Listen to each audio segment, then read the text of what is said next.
దేవుని పరిశుద్ధ నామమునకు మహిమ కలుగును గాక. బెతస్తా విడుదల పరిచర్యల తరపున మీకు అందరికీ కూడా ఈ ఉదయకాల శుభాలు తెలియజేస్తూ ఉన్నాను. ఈ దినము దేవుని యొక్క వాక్యాన్ని ధ్యానించుకుందాం. పేతురు రాసిన 2వ పత్రిక 1వ అధ్యాయము 3వ వాక్యాన్ని చదువుకుందాం.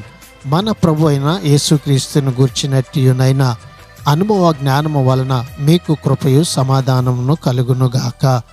దేవుడు ఈ వాక్యమును మనందరి వెనుకడిలో దీవించి ఆశీర్వదించునుగాక. ఆమెన్.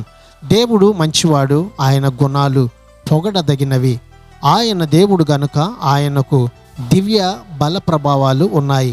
క్రైస్తవ జీవితాన్ని గడపవలసిన రీతిలో గడపడానికి అవసరమైన వాటన్నిటినీ ఆయన మనకిచ్చాడు.